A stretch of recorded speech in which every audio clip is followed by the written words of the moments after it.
Guys welcome you all to the channel.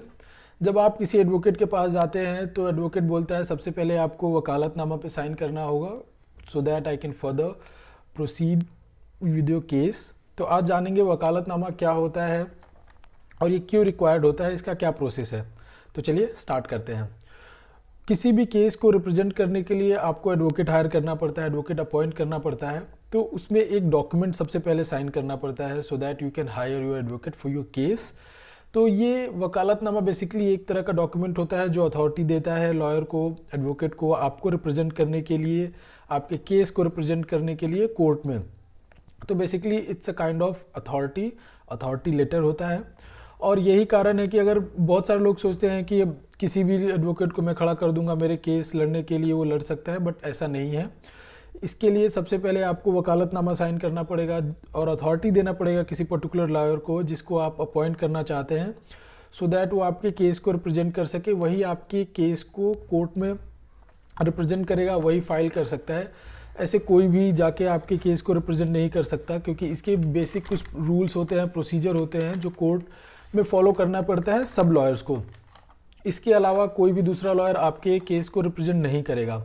It means अगर कोई advocate बोलता है कि आपको वकालतनामा देना पड़ेगा तो येस ही इज़ राइट, आपको वकालतनामा देना पड़ेगा सबसे पहले। और वकालतनामा डॉक्यूमेंट देने के बाद ही वो आपके केस को आगे ले जा सकता है। किसी भी लॉयर को आप वकालतनामा देने से पहले सोच ले, बहुत बार सोच ले, एटलीस्ट डिसाइड कर ले कि ये एडवोकेट कैपेबल है कि नहीं, कॉम्पिटेंट है कि नहीं आपके केस के लिए। उसके बाद ही वकालतनामा पे साइन करें। एक बार और बताना चाहूँगा कि वकालतनामा देने से पहले टर्म्स एंड कंडीशंस को अच्छे से जान लें। क्या टर्म्स है, क्या कंडीशंस है, सब लॉयर का अलग अलग डिफरेंट टर्म्स एंड कंडीशंस होते हैं केस को लेके। The way they handle the case, जिस तरीके से वो केस को हैंडल करते हैं, फाइट करते हैं, क्या उसमें तरीका है, वो सब जान लें। आपको क्या क्या डॉक्यूमेंट्स, क्या क्या एविडेंस कलेक्ट करना पड़ेगा अपने केस के रिगार्डिंग, कितना फीस चार्ज करेगा एडवोकेट, कितना फीस चार्ज करेगा लॉयर।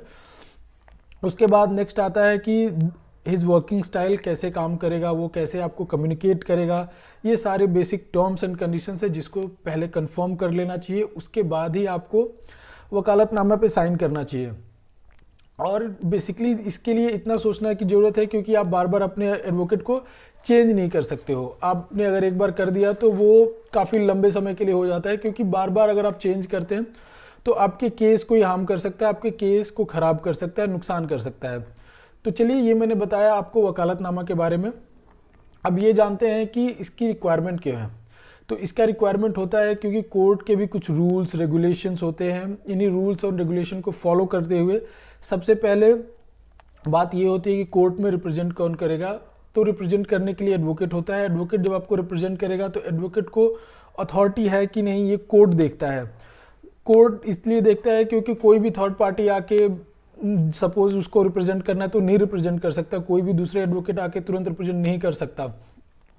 तो इसके लिए, क्योंकि हियरिंग्स भी 2-3 बार में तो ख़त्म नहीं होता, 10, 15, 20 टाइम्स, और आप कोर्ट में जा सकते हैं, नहीं जा सकते हैं, कभी प्रॉब्लम होने की वजह से आप कोर्ट में नहीं जाते हैं, तो आपका बेसिस पे आपका एडवोकेट रिप्रेजेंट करता है। इसके लिए वकालतनामा बहुत ज़रूरी होता है। और स्टैंडिंग लोकस स्टैंडाई पूछता है कोर्ट।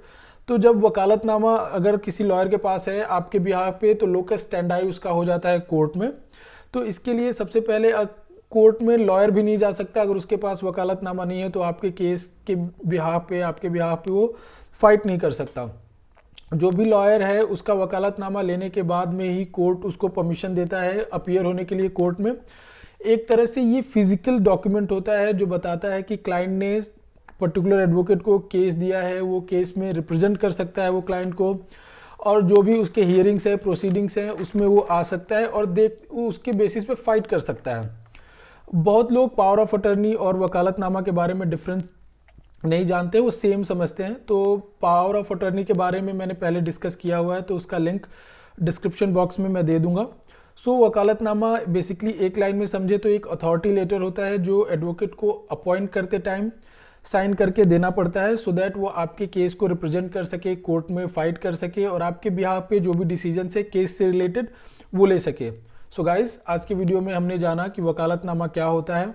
पावर ऑफ अटर्नी से मैंने रिलेटेड जो वीडियो है उसका डिस्क्रिप्शन बॉक्स में लिंक डाल दिया है, तो प्लीज़ आप उसको देख सकते हैं पावर ऑफ अटर्नी को जानने के लिए।